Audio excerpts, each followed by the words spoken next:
Hi everyone, my name is Tuesday, Marchi, and this is the history of Goody Goody, the story that I wrote. So first off, I want to explain where it came from. It came from me and my younger sister. We decided to create um, this story with these dolls that we had. They're Beanie Babies, the TY, if anyone knows what they are. We would use them as our props, our characters, our everything. So we would use them to portray the story of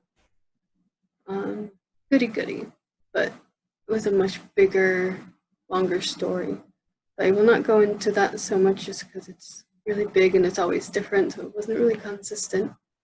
As we grew up, she stopped playing, of course, and I kept going because I needed a coping mechanism for my life because I was dealing with a lot of things and I couldn't really do a journal because of certain things. So I used that as my outlet, and it was a safe place and no one else could ever find it or see it because it was never recorded or anything. It was just me and my dolls. She knows the story, she knows roughly of what it's about, but I have changed it a lot. It changed throughout my life. It has how long I've done it for. I've done it for about 15 years. I don't do it anymore because I grew up and got busy and I have other things I use instead. So yes, the original story is very separate from the Goody Goody, but Goody Goody is a flashback into explaining how Strawberry, the main character in my story, was born and how that all came to be. So Strawberry is the main character of this whole thing. As we'll see in the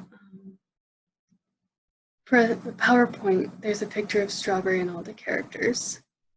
The premise of the original story was basically Strawberry falling in love with a boy named Scooter and just having adventures and getting pregnant at a young age and how to deal with that and all the other stuff.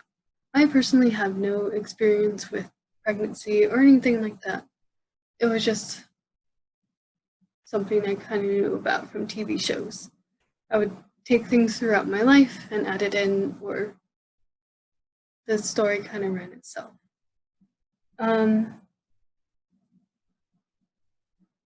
So yes, and I wanted to create somewhat of the story. So as I was creating Goody Goody, I realized what I wanted it to be. I wanted it to be the story of Misty and her love interests instead of Strawberries. The focus of the main story is Strawberries. I wanted more of Misty and her journey of how she gets pregnant with Strawberry. So yes, I don't know if I'm ever going to publish the bigger story, but if I do, it will be later on in my life and my career. It is a very big project if I decide to do it, just so I can decide on what I want in the story because of how many different things are in it. But obviously there's a through line through the entire story. So I always have that with me. Just the details sometimes change or the drama parts change. But again, it was a heavy story and it's not meant for kids. In my opinion, if I were to create a movie of either one of these, the original, it would be rated R. But Goody Goody, I would think would be about rated R if I left out a certain scene. So yeah, so this was how I created Goody Goody and what it came from. I hope you enjoyed this.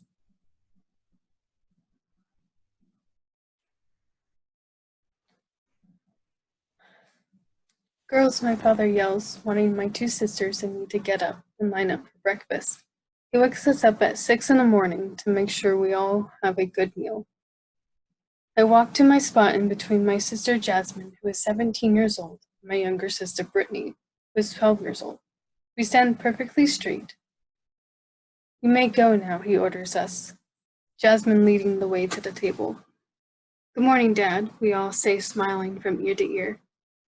As we finish entering the dining area, he leaves to get ready for work. Brittany starts being a brat to Jasmine and me, but it is mostly aimed towards me. Goody goody, you would never do anything crazy, she says, in a bitchy voice. Would too, I yell back, but she's right. I don't do anything that would be fun or just stupid. I always think ahead. She chuckles at my reply. I dare you to do something then that no one would ever think you would do. Staring at me with an evil smile. All right, I will, not thinking about what I could do. I continue eating my yogurt with strawberries, blueberries, grapes, and watermelon. The strawberries are soft and sweet, but they have a bitterness surprise once in a while. As I think of something to do to show that I, Misty, the 15-year-old, is not a goody-goody. As we finish with breakfast, we head outside to the ocean. As I walk closer to the shore, I notice the deep blue sky and pure white clouds that appear to be hiding behind the waves. The sun hides behind the clouds, making it look much darker than it actually is. I walked over to the water to feel the freezing, cold water between my toes. I feel the wind tossing my dark red hair. I close my bright blue eyes to take in the feelings that surround me and make them last. Hello, Misty, I hear yelling from behind the sandy hills. I turn my look sharply at the boy who is running towards me with a big grin on his face. I know what I can do to make my sister think I am not a goody-goody. Hello, Casper, how are you? Turning my head back to the ocean. I am good. How was breakfast? As he sits behind me. I had a fruit salad as I step out of the water to sit next to him. How many strawberries did you have? Asking as he runs his fingers through the sand. I only had 10, looking down embarrassed. Only 10? Really? I know how much you love them, as he tilts my head up with his warm hands. He knew me very well. We grew up together from when we were just babies.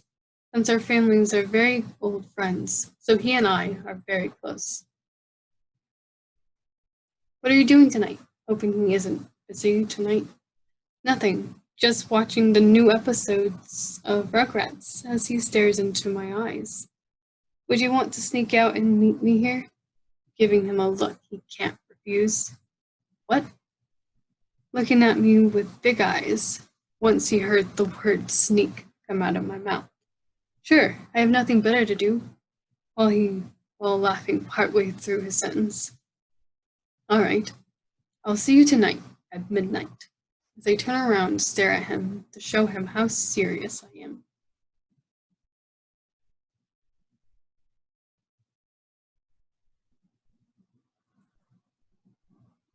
See you then, as he smiles at me.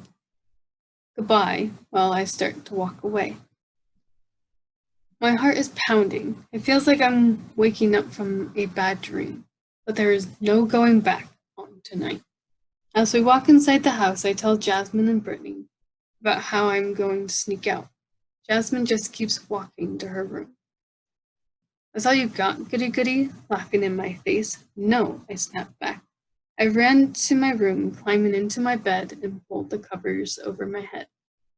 Girls, I hear my father yelling for us to climb up for dinner. As we line up one by one, he quickly sends us to the dinner table. I can smell the rich red sauce waiting for us to pour over the golden noodles. We sat down and began eating the spaghetti. I swallow my last bite and quickly go to my room to get ready for tonight. I took a shower and did my makeup. Now all I have to do is wait for my dad to fall asleep. I climb out of my window onto the tree and down to the ground. I walk down to the beach to wait for Casper. Hey, Misty, whispers Casper. My body jumped as he announced his arrival, laughing as he sits next to me. It's a nice night, isn't it? As I look up at the dark sky, I have a question, looking down from the sky to look at him. What is it? While looking at me with his dark eyes, I told him about this morning. Avoiding saying my question, I lean in for a kiss. He starts to kiss me back deeper. He slowly pulls my body into him and starts to slide his fingers down my back, but stops his hands to unbuckle my bra. It takes him a few tries. He stops kissing me to take his shirt off and to remove mine. He clumsily leans into my mouth and begins to kiss me harder. I felt his teeth bite my lower lip a little bit, too hard. He falls on top of me as he lays me down and pushes my legs so he can climb in between them, unbuttoning his pants and pulling mine down. He pulls himself up to kiss me. He then put it in the wrong place more than once, but finally he finds the right place. As the sun rose, it hit our eyes, telling us it was time to go. I can finally say that I am not a goody-goody. As I climb back to my window, I see everyone still asleep. The clock reads 5:55 a.m. I only have 5 minutes to make it look like I never left. Put my pajamas on and climb into my bed and shut my eyes. Girls, I hear my father yelling. My sisters and I line up. Are you ready for summer camp, girls? It's 2 weeks. As if it's going to be fun. I'm ready, Dad, Brittany yells with excitement and looks at me like she's better than me. It is the night before my dad sends us to camp. I start to pack my bags as fast as I could before it was time to go, making my final checklist to make sure I'm not leaving anything I might leave behind. I start to feel dizzy and my stomach feels weird. Misty, are you coming? As Jasmine sticks her head through the crack of the door. I quickly jolt my head out of surprise towards her. Coming. Welcome to Camp Bell, the rotten plank of wood, I read as we drove through the entrance. When the car makes a complete stop, I place my foot on the dry dirt ground, feeling it crumble, making my step go a little deeper into the ground. We walk up to the cabin to sign in. It was a long process last year since we were new to the camp. Today, we just signed in, walked through the entrance of the camp. Bye, girls, my father waving at us like he knows we will hate it here for the next 3 weeks. We walk to the back and exit the main cabin. The three of us walk to our cabin to set things down and change. I put on my light pink 2-piece bathing suit. We walk down to the green, earthy water where everyone else is. My sisters go in a different direction. I rush to put my feet in to get my bare feet off the burning stones surrounding the lake. I close my eyes to feel the cool air slightly twirling the end of my dark red hair. Hello, Misty, a voice says in front of me, slowly opening my eyes to the girl with white, blonde hair that glistens like falling snow in the morning sun. Her eyes scanning my body. Hey, Melanie, how are you? The turquoise eyes sparkled as she responded. I'm doing great. I stepped back from her to get a full view of her. She is wearing a dark green 2-piece, but the bottoms were shorts. The big bell started to ring. What cabin are you assigned to this year? Melanie asked as she took my arm and took us both back to hell. I am assigned to cabin 2B, yelling back to her. That is where I'm assigned to. As she loosens her grip, she speeds up. I ran after her and she led us to cabin 2B. We quickly changed back into our normal clothes. We were told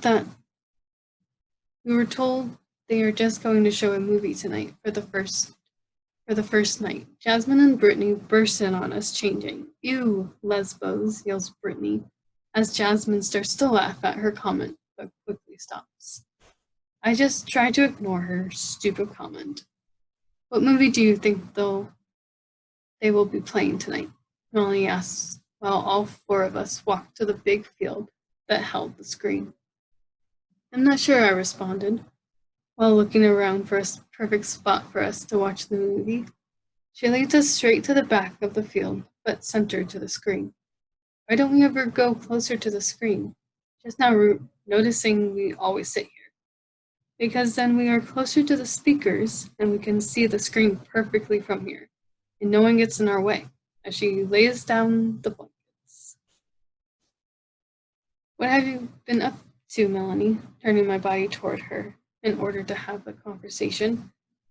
"I've been moving all over the country," looking like she is so cool. "What about you, Misty?" Her eyes went straight to mine. "Well, I snuck out a few weeks ago for the first time," I answered quickly. Brittany interrupts. "That's nothing, Misty. You're such a goody-goody, with the same bitchy, bratty voice as last time." "That's not all," I argued back. "What did you do then?" Brittany says, laughing. "I had sex." I cover my mouth as soon as the words leave my mouth, as if I could catch them. "What?" All three of them yell at me. "That's right, Brittany, I had sex." "What is wrong with me? Stop saying that." "You had sex?" Melanie responds out of shock. "With who?" Jasmine quickly asks after. "Yes, and I went with Casper," I say, looking at Melanie's reaction. Her face quickly changed to sadness and back to normal, but I could still see a bit of disappointment in her eyes. Unlike my sisters, they have shock on their faces. The screen turns black in the middle of our conversation. We begin to watch Hocus Pocus, which I have already seen since it came out a year ago. I was just happy it wasn't a black and white film like last year. Once the movie ends, everyone heads back to their assigned cabins. It is now 8:36 p.m. I wake up at midnight and I am feeling weak and dizzy. I run outside as fast as I can with no time to spare. I gasp for breath as pieces of popcorn pour out onto the side of the cabin. I hear the creak from the door opening behind me.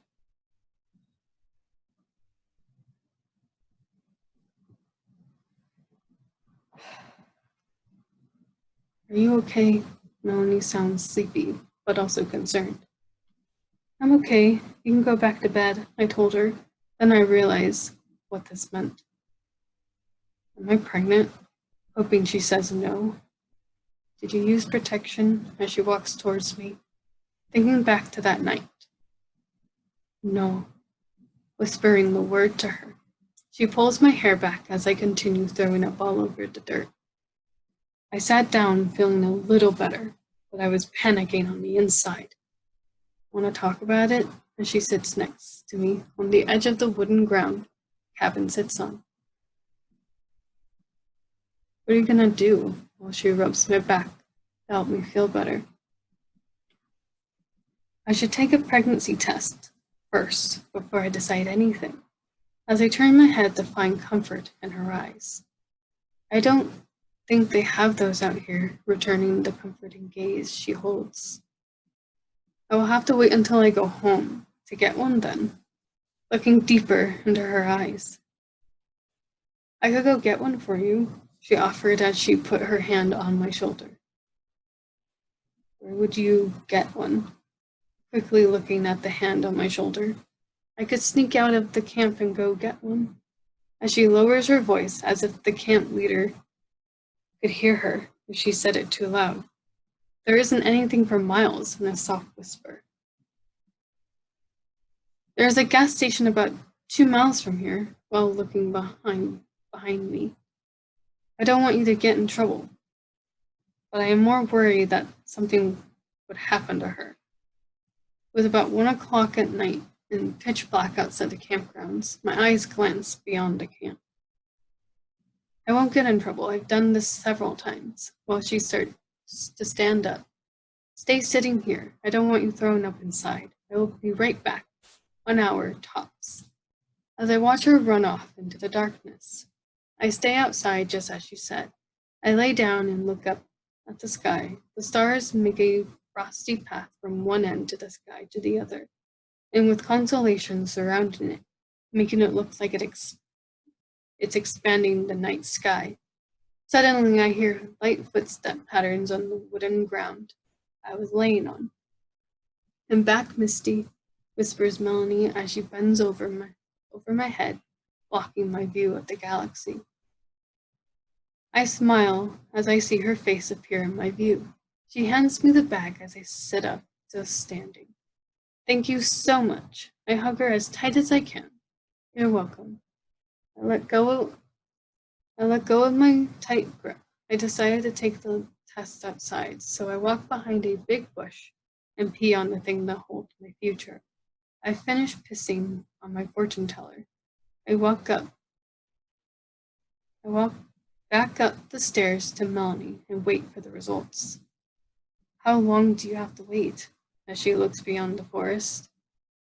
3 minutes, looking down and turning my head to hers. I could hear crickets, frogs, owls, and Melanie's breathing. It gave me a sense of calm, knowing I'm not alone right now. "It has been 3 minutes. Are you ready?" Melanie whispers to me, looking at me in the eyes. I look at her eyes first, before I look down at the little piece of shit plastic. I turn my head and remove my thumb to read the sign. One last time, I look back at Melanie. Her face is as calm as I need it to be. Then back at the test. Positive. I am pregnant. I stand up and fall down to my knees and start to cry into my hands. She stands up and pulls me up by my shoulders and wraps her arms around me and holds me as I cry into her shirt. I start to listen to her breathing. I began to calm down, looked up at her face to find even more comfort, but I found her lips press passionately against mine. I found comfort in the place I never thought I could find it.